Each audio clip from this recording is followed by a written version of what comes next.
Good morning friends. और आज हम लोग क्या देखेंगे? आज हम लोग बीपीएससी मेन का जो एग्ज़ाम होने वाला है 65th का, कभी तो होगा ही। तो उसमें साइंस एंड टेक का जो क्वेश्चन आता है उसी का हम लोग पहले अध्ययन कर रहे थे। यह कहा जाता है एक मॉडल क्वेश्चन है। अगर इस तरह के आप आंसर देख लोगे तो एग्जाम में अगर क्वेश्चन आएगा इससे मिलता जुलता ही आएगा, कुछ खास तो अलग आता नहीं है, तो हमें लिखने में आसानी होगी। तो आज का क्वेश्चन क्या है कि टेली चिकित्सा यानी टेली मेडिसिन क्या है? टेली चिकित्सा के अनुप्रयोगों को बताते हुए भारत में इसकी स्थिति का वर्णन कीजिए। भारत में टेली चिकित्सा को बढ़ाने वाले कारक तथा इस क्षेत्र की बाधाओं का भी वर्णन करना होगा इसमें। तो देखते हैं टेली चिकित्सा मतलब क्या। मान लगी ही गया चिकित्सा में टेली मतलब यह कम्युनिकेशन से चिकित्सा होगा, यानी डॉक्टर बैठा हुआ है कहीं और रोगी कहीं और है और एक जगह ही बीच में ऑनलाइन वो डॉक्टर इलाज कर रहे हैं। देखिए टेली चिकित्सा सूचना और प्रसार प्रौद्योगिकियों के सम्मिलन में से स्वास्थ्य विज्ञान के क्षेत्र में एक क्रांतिकारी परिवर्तन आया है। यह चिकित्सा विज्ञान में ग्रामीण एवं अति दूर इलाकों में स्वास्थ्य सेवाओं को पहुंचाने में महत्वपूर्ण भूमिका निभा रहा है। इसके अतिरिक्त टेलीमेडिसिन का स्वास्थ्य के क्षेत्रों में क्या होगा? स्वास्थ्य में जैसे अगर कोई मेडिकल की पढ़ाई कर रहा है तो वो भी शिक्षा, जूनियर डॉक्टरों का प्रशिक्षण और मैनेजमेंट यानी प्रबंधन जैसे महत्वपूर्ण कार्यों में उपयोग निहित है, होगा या हो रहा है। इस चिकित्सा सुविधा में से फोन या दूरदर्शन के माध्यम से या इंटरनेट कहिए इसको से अलग अलग चिकित्सा रोगी की बीमारी का ब्यौरा आदान प्रदान कर सकते हैं। साथ ही इंटरैक्टिव वीडियो कॉन्फ्रेंसिंग की सहायता से चिकित्सा संबंधी समस्याओं का निवारण किया जा सकता है।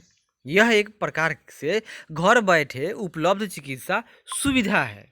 घर बैठो सारा संसार देखो वाली बात हो रही है। जैसे देखिए टेलीमेडिसिन का प्रयोग कैसे होगा। पहले टेली हेल्थ केयर यानी सूचना एवं संचार प्रौद्योगिकी के माध्यम से ग्रामीण अंचलों में स्वास्थ्य सुरक्षा संबंधी बातों को जन जन तक पहुंचाया जाता है। इससे दूसरा क्या होगा? टेली शिक्षा, नाम ही एजुकेशन आ गया। मतलब टेली चिकित्सा को दूरस्थ शिक्षा की प्रक्रिया के विकास के रूप में समझा जाना चाहिए जो सूचना एवं संचार प्रौद्योगिकी पर आधारित है। आगे देखते हैं तीसरा आपदा यानी डिजास्टर में भी आएगा ये काम। जैसे आपदा प्रबंधन के समय की बात है। प्राकृतिक आपदाओं जैसे भूकंप, सुनामी, टोर्नेडो आदि तथा मानव निर्मित आपदाओं जैसे युद्ध, दंगे आदि के दौरान घायल या आहत लोगों को स्वास्थ्य सेवा सुविधा उपलब्ध कराने में टेलीमेडिसिन एक महत्वपूर्ण भूमिका अदा कर सकता है। जैसे वर्तमान में कोरोना वायरस फैला हुआ है तो सरकार एक या बहुत सारी जगह पर एक तरह से प्रयोग चल रहा है कि अब कोई जो रोगी है उनको डॉक्टर डायरेक्ट न देखेंगे। यही बीच में एक टेलीमेडिसिन का इसमें भी कॉन्सेप्ट लाने की कोशिश की जा रही है कि जो कम उम्र के डॉक्टर है, इसमें कहा जा रहा है कि कोरोना वायरस से कम उम्र के लोग कम प्रभावित होते हैं और जो ज़्यादा एक्सपीरियंस डॉक्टर हैं वो ज़्यादा उम्र के हैं, तो अतः जो ज़्यादा उम्र के डॉक्टर हैं वो अलग लैब में ही रहेंगे और वो स्क्रीन के सामने रहेंगे, और वहीं जो रोगी होगा वो डायरेक्ट उन डॉक्टर से न मिल पाएगा, वो अलग रहेगा। और बीच में कम्युनिकेशन कैसे होगा? तो टेली कम्युनिकेशन किया जाएगा ताकि इसे उस डॉक्टर के स्वास्थ्य पर बुरा प्रभाव न पड़े।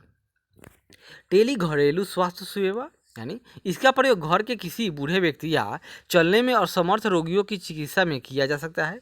इसमें चिकित्सक एक मुख्य स्टेशन से रोगी की हालात को निरंतर देखता रहता है और इसमें उप चिकित्सक को रूटीन चेकअप के लिए दूर ग्रामीण अंचलों में जाने की आवश्यकता बहुत कम पड़ती है। और अब टेलीमेडिसिन आ गया तो भारत में इसकी स्थिति देखते हैं। भारत में इनसैट उपग्रह, याद कीजिए इनसैट उपग्रह के माध्यम से टेलीमेडिसिन एक वास्तविकता बन गई है। टेलीमेडिसिन कर्नाटक में 2002 में एक पायलट प्रोजेक्ट के रूप में शुरू किया गया था। वर्तमान में भारत के लगभग सभी राज्यों में टेलीमेडिसिन सेवा उपलब्ध है। राष्ट्रीय ग्रामीण स्वास्थ्य मिशन के अंतर्गत भारत सरकार ने जिला स्तर पर टेलीमेडिसिन के उपयोग को बढ़ाने के लिए प्रत्येक राज्य के लिए सालाना अलग से बजट का भी आवंटन किया है। अब आपको जहाँ बहुत जगह बहुत सारे प्रखंड में यही मिल जाएगा, आपको बाहर लिखा हुआ टेलीमेडिसिन की सुविधा उपलब्ध है, वहाँ जाइए और अपना इलाज कीजिए। और इसी आधार पर क्या आ गया है अब एक जज, तो अगर कोई गरीब है जो सुप्रीम कोर्ट हाई कोर्ट में केस लड़ने में अक्षम है तो उसमें भी कम्युनिकेशन के जरिए टेली कम्युनिकेशन के जरिए उनका भी काम हो सकता है। आगे देखिए भारत में टेलीमेडिसिन क्षेत्र की बाधाएं। प्रशिक्षित डॉक्टरों की कमी है भारत में, अतः डॉक्टर कम दूर चलेंगे, ट्रांसपोर्टेशन में कम समय लगेगा तो रोगी को अधिक देख पाएंगे। सभी के लिए स्वास्थ्य सेवा में वृद्धि।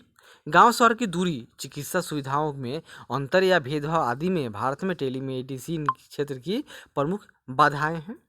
सभी को बेहतर और सुलभ स्वास्थ्य सेवा प्रदान करने में टेलीमेडिसिन ने सरकार के सभी के लिए बेहतर स्वास्थ्य प्रदान करने तथा बढ़ती दवाइयों की कीमत को नियंत्रित करने के विजन इनका लक्ष्य को प्रोत्साहित किया है। टेलीमेडिसिन से भारत में अब तक लाखों लोग लाभान्वित हो चुके हैं, अब करोड़ों कहिए। संचार माध्यमों में हो रहे तेजी से विकास ने ग्रामीण अंचलों तथा दूर दराज के क्षेत्रों को आपस में बांध दिया है और अब इसी संचार माध्यमों का प्रयोग टेलीमेडिसिन के रूप में किया जा रहा है, जो स्वास्थ्य, शिक्षा, आपदा प्रबंधन आदि क्षेत्रों में एक क्रांतिकारी परिवर्तन साबित होगा। अब इसके बाद में हम लोग अगली बार क्या क्वेश्चन देखेंगे, चौथा में अंतरिक्ष अनुसंधान प्रौद्योगिकी का हमारे दैनिक जीवन में क्या प्रयोग है। यह एग्जामिनरों का फेवरेट क्वेश्चन, क्योंकि इसमें तो इसरो का नाम आएगा ही। प्रमुख प्रौद्योगिकियों का उल्लेख करें। क्लियर है? तो ये अगले वीडियो में।